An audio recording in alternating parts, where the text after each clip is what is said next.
মৌচাকে ধোয়া দেওয়া হচ্ছে এবং একটু পরে বেশি ধোয়া হলে এখান থেকে মৌচাকে হ্যাঁ, এবং একটু পরে দেখবেন যে মাছ ওরা শুরু করবে। আমি কিন্তু অলরেডি সেফটিতে আছি, যে অলরেডি সেফটি মানতেছি। চিনতে পারছেন?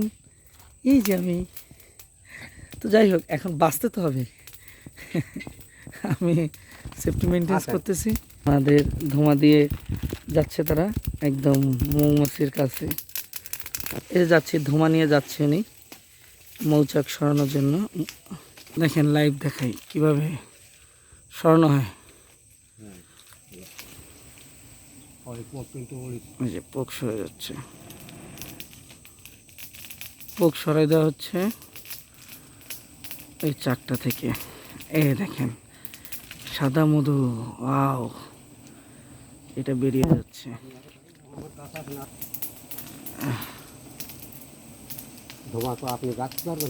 হ্যাঁ, ধোঁয়া আমি রাখবো, সমস্যা নেই। নাহলে আমাকে আমার এখন ধোঁয়াটা রাখতে হবে। এইভাবে রাখতে হবে। নানা গাছ উঠে যাচ্ছে। আমরা সাদা চাকটা, সে এখন চাক ভাঙতে গাছে উঠতেছে এবং চাকটা কেটে ফেলবে একটুর মধ্যে। যদিও এইগুলো আসলে এইসব ভিডিও করাটা খুবই কষ্টের। হ্যাঁ, এই যে হচ্ছে হচ্ছে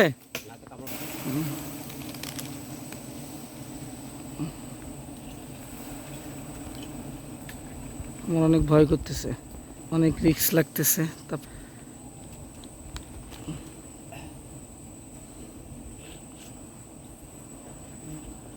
ওয়াও, ওহ,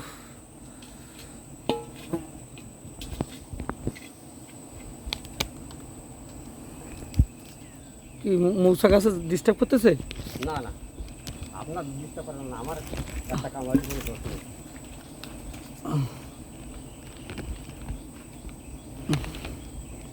শাক নিছেন? হ্যাঁ, আর ওই যেটা রাখছি ওটা হচ্ছে বা আর যদি ভেঙে দিই তোরা তুলে যাবে আর মধু হবে না ওখানে। এই জন্য এই চাকটা রাখছেন, এটা হচ্ছে ওদের বাসা, যেন ওরা পুনরায় ফিরে আসে। হ্যাঁ, আচ্ছা, আমি ধোঁয়া দিই মানে নিজের সেফটি করি, নিজের সেফটিটা আগে।